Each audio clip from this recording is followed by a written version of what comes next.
Good evening and welcome to City News. I'm Brandon Rowe. We begin in the U.S. where former President Donald Trump was injured after a shooting during a rally in Pennsylvania. Really see something that said, take a look at what happened.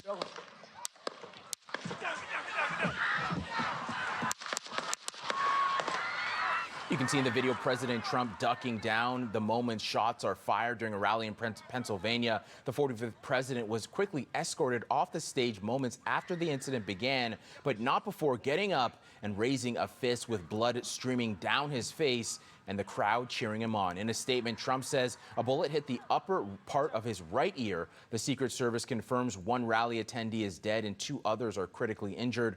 President Joe Biden addressed the nation earlier. Here's some of what he had to say. There's no place in America for this kind of violence. It's sick. It's sick. It's one of the reasons why we have to unite this country. We cannot allow for this to be happening. But the idea that there's political violence or violence in America like this is just unheard of. It's just not appropriate. And everybody must condemn it. Let's go right to CNN's Julia Benbrook for more on this shooting. Julia, what do we know about the former president's condition?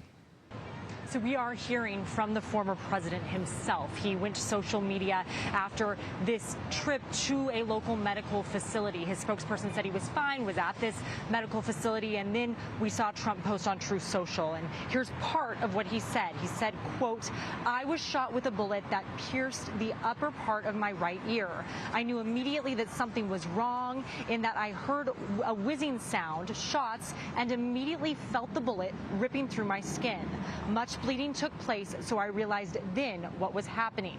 God bless America." And you see in that video, you hear the bangs. The former president hits the ground and then is helped up with security, and you see blood on his face as he is really whisked off of that stage. Now, I'm actually here in Milwaukee, Wisconsin right now, which is where the Republican National Convention is going to take place in just a few days. And Trump is not only a former president, he is the presumptive Republican nominee, and he will be here in just a few days to formally accept that nomination. We heard just a few hours ago that the RNC is not altering plans to formally nominate the president at that time. So, Julia, this was obviously a shocking incident. I know you mentioned a little bit of what happened. Can you walk us through what exactly happened during the incident that happened with President Trump?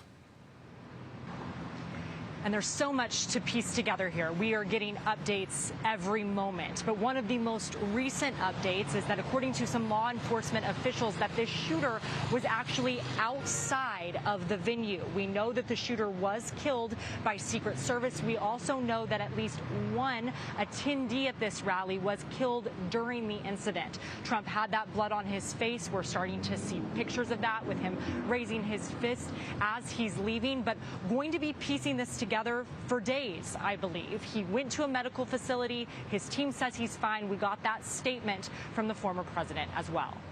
Thank you, Julia. That's Julia Benbrook reporting from CNN.